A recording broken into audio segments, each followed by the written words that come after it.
Daha 17'den harika bir fragman geldi. Fragmanda gözden kaçan detaylar var. Yeni bölümde neler olacak? Aras ve Teoman kardeşler sonunda kavuşacak mı? Leyla'yı şok edecek büyük gerçek ne? Deniz ve Teoman arasında sürpriz bir aşk mı başlıyor? Şebnem ve Serhat'ın Hakan'dan intikamı nasıl olacak? Şimdi sizlere bunlardan bahsedeceğim. Videoya geçmeden Aras ve Leyla aşkı isteyenler videoyu beğensin ki sayımızı bilelim. Hadi videoma geçelim. Öncelikle son bölüm gerçekten çok güzeldi. Daha 17.7.91 rating alarak yükselişini sürdürmeye devam etti. İlk olarak Aras'tan başlamak istiyorum. Leyla ile olan sahneleri tek kelimeyle efsaneydi. Özellikle fotoğraf sahnesi ve Aras'ın Leyla'yı kaldırdığı sahne şahsen benim favori sahnemdi. Bu çifti ne kadar övsem az. Aklım Aras ve Deniz olsun dese de Leyla ve Aras'ın kimyası aşkı gerçekten çok güzel hissediliyor. Onların yakınlaştığı her sahne heyecan yaratıyor. Bu dizinin en fantastik çifti Aras ve Leyla'dır net. Aras adım adım kardeşine ulaşmaya çalışıyor. Bulduğu ipuçları onu Demir'e götürecek.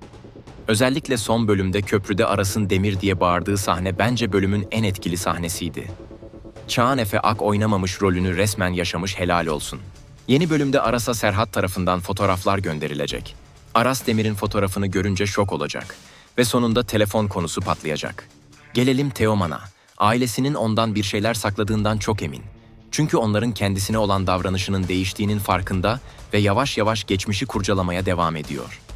Hatta son bölümde Aras'a teknedeyken kardeşinin sesi geldi kulağımda dediğinde, halbuki kendi geçmişini hatırlıyordu ama bunun farkında değildi. İşte Teoman için artık taşlar yavaş yavaş yerine oturacak. Yeni bölümde Aras bir kavgaya karışacak. Aras'ın 3 ile 4 kişi arasında kaldığını gören Teoman hemen yardıma gidecek. Kan çeker diye boşa demiyorlar. Aras ve Demir sırt sırta verip bu kavgadan sağ salim çıkacaklar. İkisinin oyunculuğu o kadar iyi ki karşılıklı oynadığı sahneler çok dikkat çekiyor. Aras'ın efendi Teoman'ın ise hiperaktif olduğu sahneler sosyal medyada çok ilgi görüyor. Şahsen ben de çok beğeniyorum. Öte yandan Serhat yeni bölümde maalesef açık verecek. Teoman onu ziyarete gittiği sırada cebinde Aras'ın telefonunun aynısını görecek. İşte bu Teoman'ı kendine getirecek. Teoman bilmeden Aras'ı arayacak ve yeni bölümde onun sesini duyduğu zaman şok olacak. Böylelikle Teoman kendisinin Demir olduğunu anlayacak. Ancak ben Teoman'ın bu gerçekle yüzleşmesinin hayatını alt üst edeceğini düşünüyorum. Olaylar ilerledikçe Teoman ailesinden soğumaya başlayacak. Kardeş olduklarını Aras'a şimdilik söylemeyecek. Bunun sebebi ise önceki bölümlerde Aras Teoman'ın yaptıkları yüzünden "Kardeşim sen olsaydın arkama bakmadan giderdim" demişti. İşte bu cümle onu durduracak. Travmalarını yaşayan ve geçmişi hatırlayan Teoman'ın yeni bölümde Deniz ile sahneleri var. Deniz'in Aras'ı sevdiğini biliyor. Ben Aras ve Deniz olmayacağını düşündüğüm için Teoman ve Deniz arasında aşk kıvılcımlarının başlamasını bekliyorum. Teoman Deniz'e aşık olacak ve bu ikilinin yakınlaşmaları başlayacak. Gelelim Leyla mevzusuna. Aras ve Teoman'ın "dikkat et bazı kediler büyüyünce kaplan oluyor" sözleri Leyla'nın dikkatini çekti ve yeni bölümde kardeş olduklarını öğrenen ilk isim Leyla olacak. Leyla bu gerçeği Aras'a söyleyemeyecek. İçten içe bunun pişmanlığını yaşasa da Aras ile olan aşkları devam edecek. Leyla'nın bu sırrı sakladığını sonradan öğrenen Aras'ın Leyla'dan ayrılma ihtimali çok yüksek.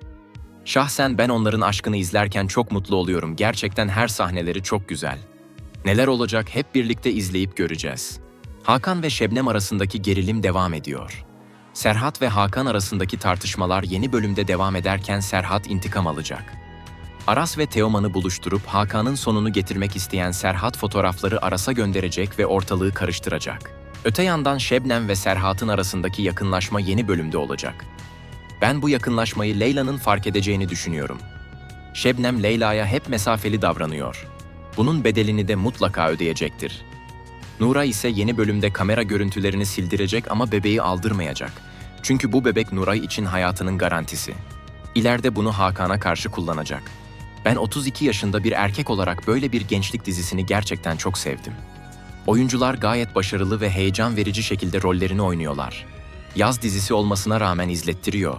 Daha 17'nin tek sezonluk olması bekleniyor. Olayların hızlı ilerlemesi de bunu gösteriyor.